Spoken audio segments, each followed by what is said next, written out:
Welcome back, Motorheads, to WTF Car Finds on Facebook Marketplace. Up first, we got I really don't know what the hell this is.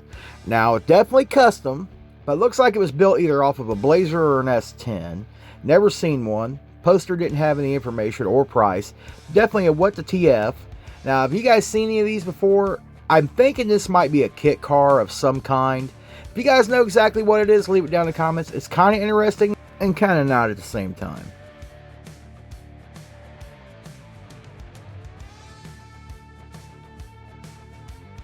Up next, got a little 51 Ford panel for $82.50. This one here has been rat rotted out. A little bit on the nicer side of the rat rod. Obviously, they like shiny, so it's got a nice little shiny paint job. Overall, not really a bad looking little rat rod. Is the price right? I don't know. Might be right to somebody. Next, we got this little 68 Volkswagen Beetle for $8,000. These Beetles are starting to make a comeback hard. A lot more guys are starting to kind of rat rod these things. These things are popping up available everywhere. I'm not quite sure of the $8,000 mark. This one here is kind of cool in its own way for certain. And it looks like they've got a little bit of work done in that engine right there. So, and the interior doesn't look too off bad. It looks kind of new. Is it worth it? You be the judge. Up next, we got a little 85 Monte Carlo for $6,900. What we really got is a ruined G-body here for $6,900 because somebody wanted the wind in the hair edition, so they just lopped off the top. Probably didn't put no kind of support to shore that car up. You know, convertibles got, extra structure in them, folks. You can't just chop a top off without putting structure. And I guarantee, by the looks of this car, they did not put structure. Here we got some 1980 Chevrolet Caprice for $10,350. No, we have here is another piece of crap because you decided to cut the top off it like the previous guy here. Some people should not be allowed to own a Sawzall. Some people should not be left alone with a Sawzall.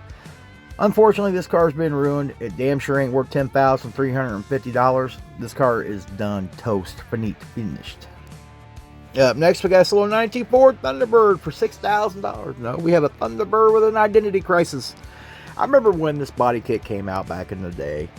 Everybody rushing to have their Thunder Chickens converted into what a 49 Ford. A 49 Ford was not a bad looking car. I owned one, had a pretty cool custom. This body kit wasn't cheap, so you spent good money to ruin a Thunderbird. I never did understand this. It just really, the proportions just don't look right. I mean, to me, they just never did, and they're not going to. Next, we got this little 53 Buick for $120,000. No, we have an owner who fell and bumped his head asking $120,000. This car looks to be original engine. This car is not a bad looking car. I like the car. It's a cool car. You don't come across the convertibles like this very often. So yeah, that does raise the price a little bit. But the price this guy here is asking is like prices that should be on a car that's completely flawless. But if you look, the body lines are not lining up. There is a lot of fit and finish wrong on this car here, even here on the chrome, as you can see. So a lot of work needs to be done on this car to make it a $120,000 car. Sorry to say.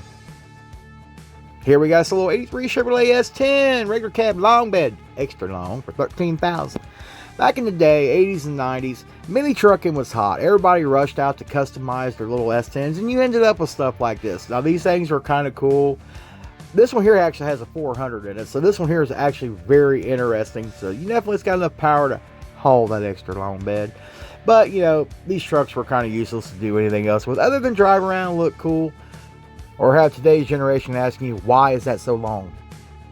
Up next, we got this little 1979 Shorty van lifted for $18,750. Now, this thing looks like it's been parked for quite a while. $18,750, I think you're stretching.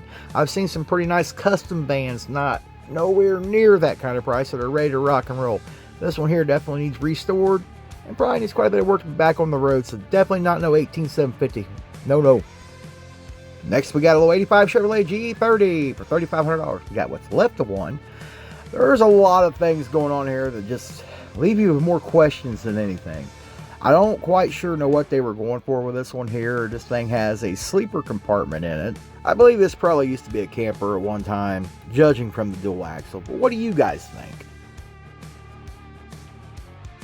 Next, we got a little 64 Volkswagen Beetle for $59.50. Trying to figure this one out here. Looking at it, there's a lot of things going on and got a lot of questions. What's the deal with the wing on the back? I'm not quite sure what they were thinking here. Other than this telling me they watch Fast and the Furious quite a bit and they want their car to be kind of, Fast and Furious-y, I guess. But this car here, I don't see the price on it. It's got some structural damage. Next, got a little 76 Mustang for $5,500. Now this right here, I believe they were building a drag car out of it one time. From the looks of it, it probably never made a track and been sitting quite some time. This thing right here, $5,500. I damn sure don't see $5,500 on this car. And I don't know what the hell they were doing here in a lot of places on this car. This thing is a hodgepodge piece of crap. Here we have another 74 Volkswagen Beetle for $4,500. Now this one here is the better looking of the Beetles today in my opinion. This one here, I think this one here has a lot of potential to make a very cool hot rod. They've done some nice extensive metal work here. Made that look pretty cool. Here we got a little 48 Pontiac for $7,500. This poor Pontiac was attacked by the natural light drinking crowd again. This one here is rumored to be on an Avalanche chassis, so it's four-wheel drive, it's lifted. Oh, pretty much a waste of an old Pontiac. You don't come across the 48 Pontiac very often at all. To me, this is kind of a waste, but if you're into that lifted four-wheel drive stuff, this is probably right up your alley. Here we got a little 29 Ford Model A for $7,500. I believe this is going to be what they call a speedster. Very cool looking little car. I kind of like this, and I would probably run the hell out of this little thing right here. Got the original 4-cylinder engine. However, I don't see $7,500 on this car, but I believe this car would be a good conversation piece and a very cool little car to own. Next, we got a little 73 Volkswagen Beetle for $2,500. This has to be the worst Volkswagen I've come across in a long time. I don't quite sure know what they were doing here, the whole Jeep thing. Whatever you're trying to do, just stop. Just go away, drop your tools, run, leave that car alone. Up next, we have a little 68 Chevrolet Chevelle for $6,500. If you're a Chevelle person, you love them, this is the time we're going to take a moment of silence because this is truly going to break your heart when you feast your eyes on what they've done to this poor Chevelle. This Chevelle should have never been treated so unkindly. And to the person who built this, please, never, ever, ever pick up tools to customize any other car again. Please, we all beg you in the Chevelle community. You have been kicked out of the club. Up next, we got a little 23 Ford for $30,000. The WTF was, why are you getting rid of this? This is a beautifully done custom car. Everywhere you look, there's something to take in every place you look on this car. This was a very, very beautiful build. This car is completely something you're never going to see. Totally custom. Like I said, every place you look, there's something custom. Take a look at the steering wheel in this car. Absolutely just, oh wow. This guy knocked it out of the park on this build here. Whoever built this car, you're a mad genius and you do phenomenal work. Well, that's all I got for you today. If you like this video, smash that like button. Consider subscribing. I'll see you in the next one.